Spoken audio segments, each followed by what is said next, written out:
Hello, and welcome to my video for Virtual JaneCon 2022.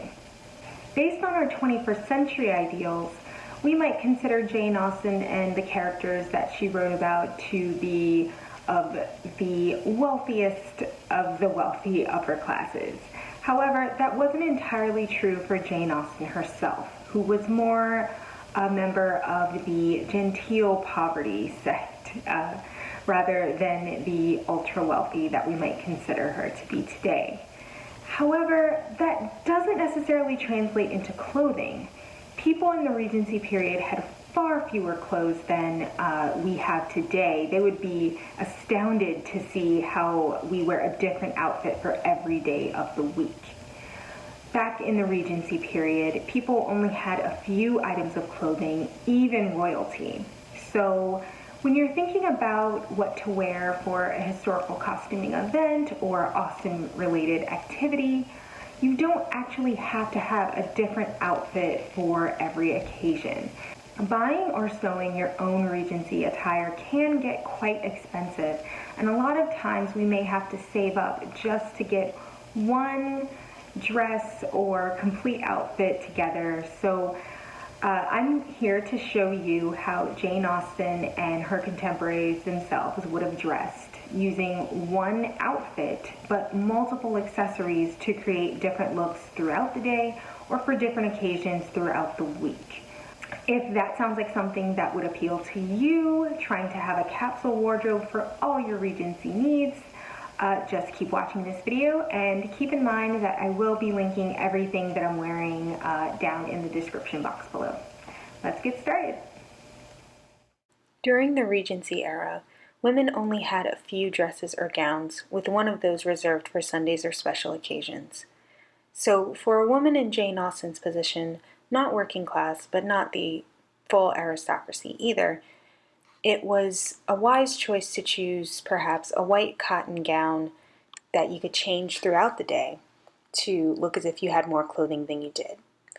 Women of all classes would start with a chemise, stays, and stockings, Regency underwear.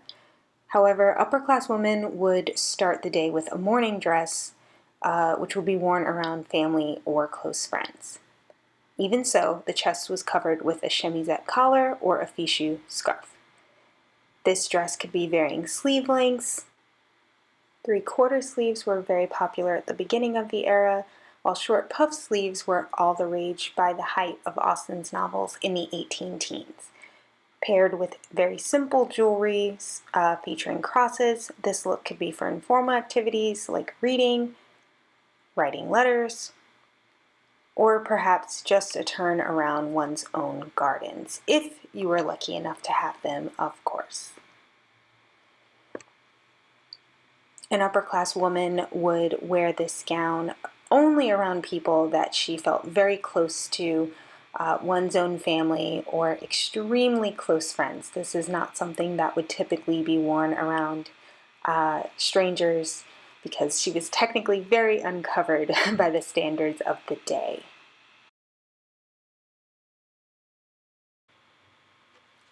Interestingly, the only exception to this rule would be portraits. When a woman was painted, she was allowed to be more informal than usual. So taking that same white dress from earlier, it could be paired with bolder accessories, such as a coral choker and earrings, and also a Paisley shawl, the new Indian accessory that was very popular in Jane Austen's time, both for warmth and a pop of color with all that plain white.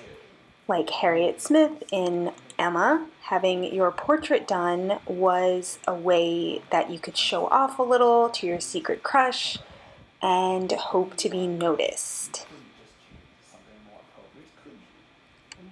When a woman went out of doors during this period, it was considered inappropriate to have her head, arms, and chest uncovered.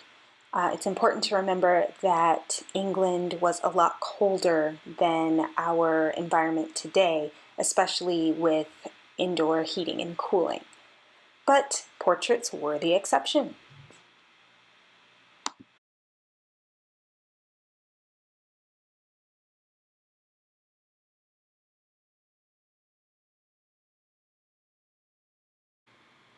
But what would a woman wear if she were then invited to dinner? Well, an evening occasion was the biggest chance you might have at meeting an eligible marriage partner, so you wanted to stand out. If you couldn't afford a luxurious silk dress, to make your same white dress more special for the evening, you could add a colored petticoat, shown here in peach. And this would show beneath the sheer fabric, making the dress appear a soft pastel shade instead of the same white that you'd been wearing all day. If I could get it on. There we go. So once you have your new dress, just add a sash and some jewelry or other accessories that will be sure to catch the light.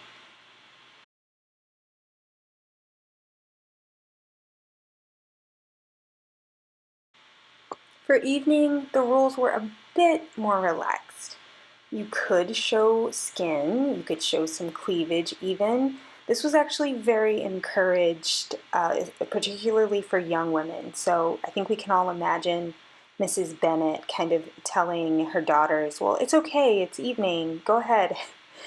And it's important to remember, though, that gloves were almost universally worn by both women and men, because who knows what might happen if people touch bare hands on the dance floor, right? So this is one way that you could get multiple looks out of the same exact dress.